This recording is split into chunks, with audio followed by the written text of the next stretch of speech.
भारत देश और दुनिया के लिए धरोहर नालंदा यूनिवर्सिटी का बुधवार को पूर्ण जन्म हुआ है। प्रधानमंत्री नरेंद्र मोदी जी ने 19 जून को राजगीर स्थित नालंदा विश्वविद्यालय के नवनिर्मित भवन का उद्घाटन किया है। नालंदा विश्वविद्यालय की स्थापना 450 ईस्वी में गुप्त सम्राट कुमार गुप्त प्रथम ने की थी। बाद में इसे हर्षवर्धन और पाल शासकों का भी संरक्षण मिला।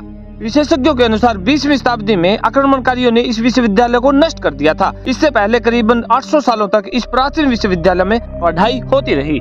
पटना से 90 किलोमीटर और बिहार शरीफ से 12 किलोमीटर दूर दक्षिण में स्थित आज भी इस विश्व प्रसिद्ध प्राचीन बौद्ध विश्वविद्यालय के खंडर स्थापित हैं। इस विश्वविद्यालय को तक्षशिला के बाद दुनिया का दूसरा सबसे प्राचीन विश्वविद्यालय माना जाता है। आवासीय परिसर के तौर पर यह पहला विश्वविद्यालय है जहां पर 800 साल तक इसने अपना अस्तित्व बनाए रखा। नालंदा विश्वविद्यालय विश्व का पहला आवासीय विश्वविद्यालय भी था।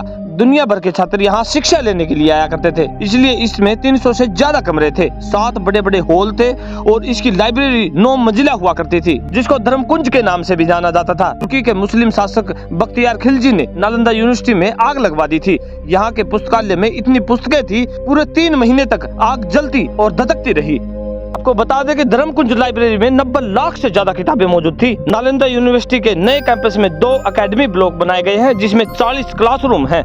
यहाँ पर कुल 1900 बच्चों के बैठने की व्यवस्था है। यूनिवर्सिटी में 2 ऑडिटोरियम भी बनाए गए हैं। इसके अलावा इंटरनेशनल सेंटर और एम्पी थिएटर भी बनाए गए हैं। यहाँ 2000 लोगों के बैठने की क्षमता है। यही नहीं, छात्रों के लिए फैकल्टी क्लब और स्पोर्ट्स कॉम्प्लेक्स भी बनाए गए हैं। पहले इस यूनिवर्सिटी में एडमिशन के लिए कठिन प्रवेश परीक्षा हुआ करती थी। इस परीक्षा को पास करने वाले छात्रों को ही एडमिशन दिया जाता था। इस विश्वविद्यालय ने उस समय पर 10,000 से 20,000 छात्रों को शिक्षित किया था। यहाँ छात्रों को निःशुल्क शिक्षा दी जाती थी। यहाँ पर उनका रहना खाना पीना बिल्कुल फ्री होता था। यह विश्वविद्यालय अपने समय में हिंदू और बौद्ध धर्म की पढ़ाई के लिए जाना जाता था। पुराने समय में साहित्य, ज्योतिष, मनोविज्ञान, कानून, खगोल शास्त्र, विज्ञान, युद्ध नीति, इतिहास, गणित, वास्तुकला, भाषा विज्ञान, अर्थशास्त्र, चिकित्सा आदि विषय पढ़ाए जाते थे। नए कैंपस में विश्वविद्यालय में बौद्ध अध्ययन, फिलोसफी, तुलनात्मक धर्म की पढ़ाई, इतिहास, पारिस्थितिकी और पर्यावरण स्टडी और मैनेजमेंट की पढ़ाई के लिए अलग अलग स्कूल बनाए गए हैं।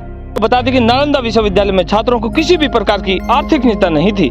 उनके लिए शिक्षा, भोजन, वस्त्र, औषधि और उपचार सभी निःशुल्क था। राज्य की ओर से विश्वविद्यालय को 200 गांव दान में मिले थे, जिनसे प्राप्त आय और अनाज से ही उनका खर्च चलता था।